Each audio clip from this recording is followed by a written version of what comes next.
दोस्तों, ये तो हम सभी जानते हैं कि इस धरती लोक पर हर जीव जन्म लेता है और उसके बाद मृत्यु के अधीन हो जाता है। लेकिन जब सृष्टि का आरंभ हुआ था तो किसी भी जीव की मृत्यु नहीं होती थी। अब आप सोच रहे होंगे कि जब मृत्यु नहीं होती थी तो फिर मृत्यु का जन्म कैसे हुआ और जीवों की मृत्यु कैसे होने लगी। दोस्तों, वीडियो में आगे बढ़ने से पहले अगर आप हमारे चैनल पर नए हैं तो इस वीडियो को लाइक करके चैनल को सब्सक्राइब जरूर कर लीजिए, ताकि ऐसी ही जानकारी की वीडियो आप तक पहुंचती रहे। भगवान सदाशिव ने जब ब्रह्मा, विष्णु और महेश की उत्पत्ति की तो उन्होंने इस सृष्टि की रचना का भार ब्रह्मा को दिया और तभी से ब्रह्मा जी इस सृष्टि के निर्माण में लग गए। ऐसा कहा जाता है कि इस सृष्टि का निर्माण कई बार हो चुका है और कई बार इसका विनाश भी हो चुका है। लेकिन हम बात उस समय की कर रहे हैं जब परमपिता ब्रह्मा जी ने पहली बार धरती लोक पर प्राणियों, जीव जंतु और वनस्पति की रचना की। परंतु धीरे धीरे जीव जंतु की संख्या बढ़ती गई, लेकिन किसी की भी मृत्यु नहीं होती थी।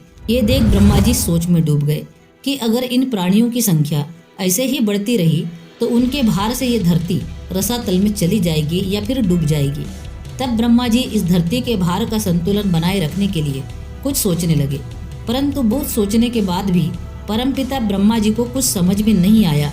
तब उन्हें क्रोध आता है और तभी उनके क्रोध से अग्नि उत्पन्न हो गई। तब परमपिता ब्रह्मा जी ने पृथ्वी के समस्त प्राणी तथा जीव जंतु का उस अग्नि से संहार करने का सोचा। उनका ऐसे निर्णय लेते ही अग्नि सभी दिशाओं में फैल गई और संपूर्ण जगत को जलाना प्रारंभ कर दिया। इस तरह धरती के सारे जीवों को अग्नि में भस्म होते देख सभी देवता चिंतित हो उठे। तब भगवान शिव ब्रह्मा जी के पास गए और बोले, हे ब्रह्मा जी, आप इस सृष्टि का विनाश क्यों कर रहे हैं? तब ब्रह्मा जी ने कहा कि देवी पृथ्वी जगत के भार से पीड़ित हो रही थी। मैं उन्हें इसी पीड़ा से मुक्त करने के लिए प्राणियों का विनाश कर रहा हूँ। तब भगवान शिव ने ब्रह्मा जी से प्रार्थना की कि हे ब्रह्म, आप इस क्रोधाग्नि से प्राणियों के साथ साथ पेड़ पौधे, नदियाँ, पर्वत आदि सब कुछ भस्म हुआ जा रहा है।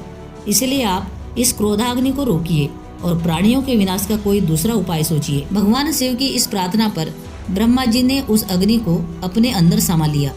अग्नि को वापस अपने शरीर में समेटते समय परमपिता ब्रह्मा जी ने काले, लाल और पीले रंग की एक स्त्री बनाई और उस स्त्री को मृत्यु कहकर पुकारा और उन्होंने कहा कि मेरे तीनों लोकों के संहार करने की इच्छा से जो क्रोधाग्नि उत्पन्न किया था, मेरी उसी क्रोधाग्नि से तुम्हारी उत्पत्ति हुई है। अतः तुम मेरी आज्ञा से इस जगत के प्राणियों का विनाश करो। ब्रह्मा जी की ये बात सुनकर मृत्यु बहुत दुखी हो गई और ये कहकर रोने लगी कि मैं भी पाप और अधर्म से डरती हूँ और फिर स्त्री होकर मैं ये कठोर और अहित कार्य कैसे कर सकती हूँ। रोती हुई मृत्यु की आंखों से जो आंसू टपक रहे थे, ब्रह्मा जी ने उसे अपनी हथेली पर ले लिया और फिर मृत्यु को समझते हुए बोले कि हे मृत्यु, तुम मेरी आज्ञा का पालन करो, इससे तुम्हें कोई पाप नहीं लगेगा। मैंने जो तुम्हारी आंसुओं की बूंदों को अपनी हथेली में लिया है वो व्याधियां बनकर उन प्राणियों का नाश करेगी और उसके पश्चात तुम प्राणियों के प्राणों को हर लेना। इससे तुम्हें धर्म की प्राप्ति होगी और सनातन धर्म तुम्हें सदा पवित्र बनाए रखेगा।